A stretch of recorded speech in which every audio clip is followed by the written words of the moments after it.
Hi, I'm Sean Reardon, Mayor of Newburyport, and welcome to the latest edition of the Mayor's Corner. Happy spring! What a beautiful day we have out there today. So I'm taping this on Thursday, right before Mother's Day weekend, so I want to wish a very happy Mother's Day to all the mothers out there. I am so lucky because I've got my mother-in-law and my mother in here in Newburyport with me. I call my mom Pitta, that's my nickname for her, but Patty Reardon, you couldn't ask for a better mother. Supporter, friend. She's just there for me and my family whenever I need her, and I just feel so lucky I have her close by and in my life. And I even hit the jackpot when it comes to mother-in-laws, because my mother-in-law, Sheila, we could not ask for more of a mother-in-law as well. Again, very supportive, always here, works here in town. She's so involved in her community. She's so inspiring to watch in action. And she's always doing so much good in the community as well. So again, I really lucked out, and I want to wish them in particular a very happy Mother's Day. And my wife, Jessie, oh my goodness, to our 3 kids. She's super mom as well. And if you could ever take a look at our schedule, apart from work, and she works full time, I work full time, and we've got 3 kids who are very active. It's kind of crazy, and somehow Jessie makes it all work. So thank you, Jessie, and I love you very much. We're gonna have a great weekend. So what's going on in the city? I don't think I've had a Mayor's Corner since the big explosion out in the industrial park last Thursday, May 4th. So that was at PSI Sequence out on Opportunity Way. And like I said, I feel like we've been doing a really good job getting information out to the public, but for those of you who maybe haven't been following, around 12:45 a.m. last Thursday, there was a massive explosion at this company in the industrial park. Tragically, one person, Jack O'Keefe of Methuen, lost his life. There were 5 workers in the building at the time, and 4 were able to get out. But just a real tragic situation, and a real dangerous situation as well. So we've been trying to get as much information out to the public as we can as we've been working through this process of working with the state and federal and the company around the cleanup. Which I can say is progressing in a good way. I think by the end of the week, most of the cleanup will be done. And then starting next week, Monday, we'll start working on the demolition of that building, particularly the affected, which is very unstable still as it is now, which is why it's taken so long this week. We've had to be very, and we're not doing that, I shouldn't say that, I keep saying we, but like the cleanup and the removal of the chemicals is being done by an outside company in conjunction with Sequence. We're just kind of monitoring it from a safety level with our state and federal partners as well. So the cleanup is going well. So they were hoping to get to the demo this week, but they didn't, so they still got some cleanup to do. But early next week, they'll get to do that. And then our building commissioner, Greg Earls, will monitor that demo as well. But it's still, the cleanup this week was the big thing, and removing some of those chemicals from the unstable building was a big hurdle to jump over. So we got through that this week. Besides that, I have a call set up next week with the company. I have not heard from the company at all, which is pretty incredible. That company, Sequence, is having a call with our federal legislators who sent a letter to them this week. I'll get an update on that call tomorrow. And then they're going to do a briefing with us on Monday. When I say us, I mean myself. And then I've invited our state legislators, Representative Shan and Senator Tarr, to join us. So that's where we are. Again, it was a tragic situation all around. I just want to applaud our fire department, our police department, our first responders, the mutual aid received from 8 different communities. I mean, this rose to the level of a 7-alarm fire. So we just had a lot of help on this. And then from the state agencies that stayed up, State Fire Marshal was here on site almost immediately, stayed throughout the day. And then our federal partners with OSHA and the EPA also on site, DEP on the state level. So it was just incredible to see all this coordination and cooperation happening at the site itself.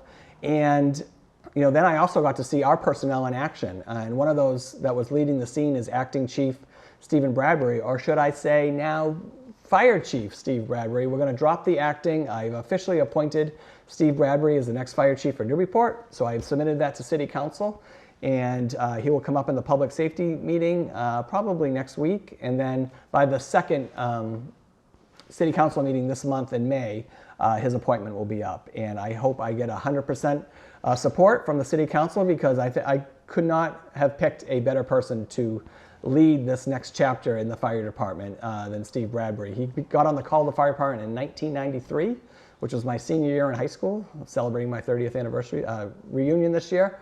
But Steve's been there a long time. He's been the deputy for over 20 years, and he's just what the department needs to move forward in this next chapter. So I'm happy for him, I'm happy for the department, and I couldn't have been prouder of them and how they performed on Thursday, May 4th, at the explosion out on Opportunity Way. What else is going on? So that night we had our boards and commissions fair here at City Hall too. Upstairs, all of our boards and commissions had a table up there. It was all organized by Christine Jackson in my office. She is awesome, and she did the whole thing.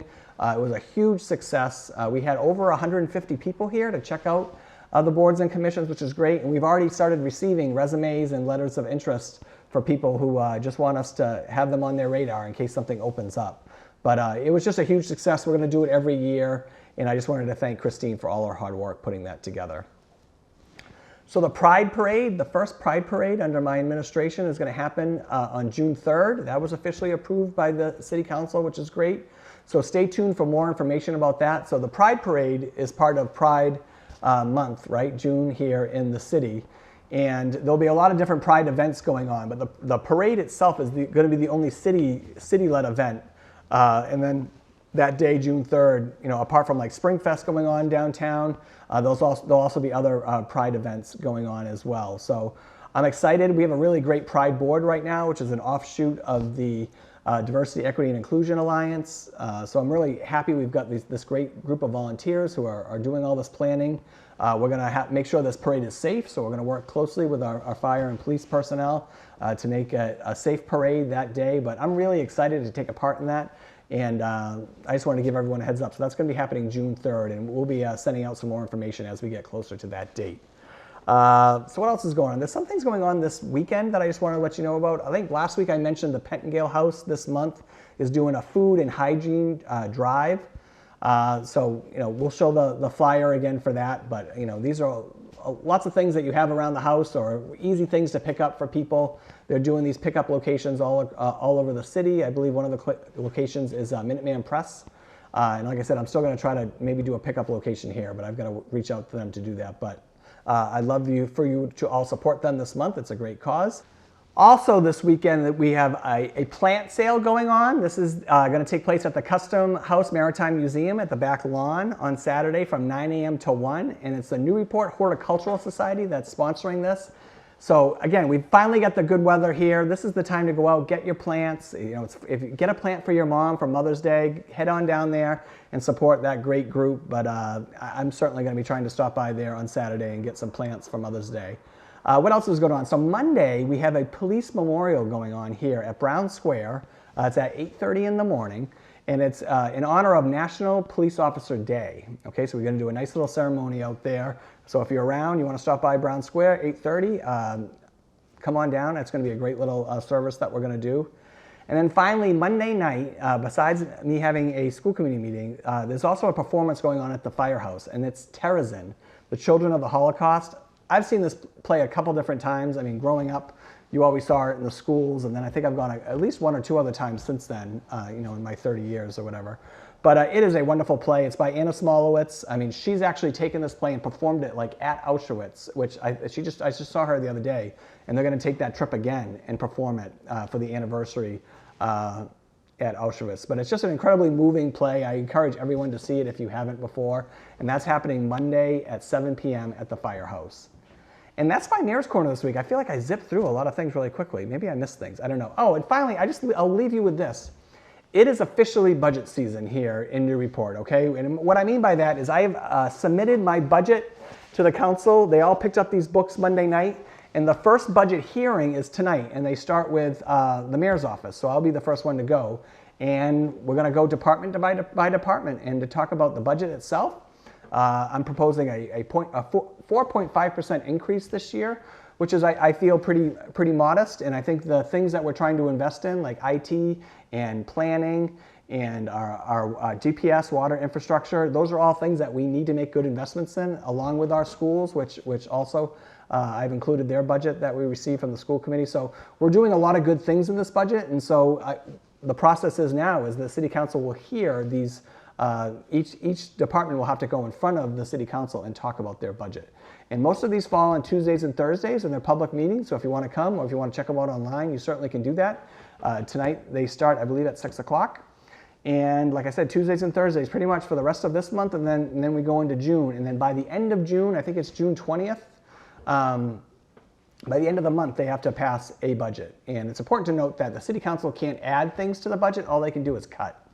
And they like to do that sometimes. But we're going to give them some really good narratives around what our thinking was and why we're making these investments. And honestly, all this fits in to my strategic plan, which I've shared before. And like if you saw me on the State of the City, all of the things we're talking about fit in there, right? So I'm trying to be very transparent and trying to communicate the best way how I think we should move the city forward. And I think this budget does that. So please tune in.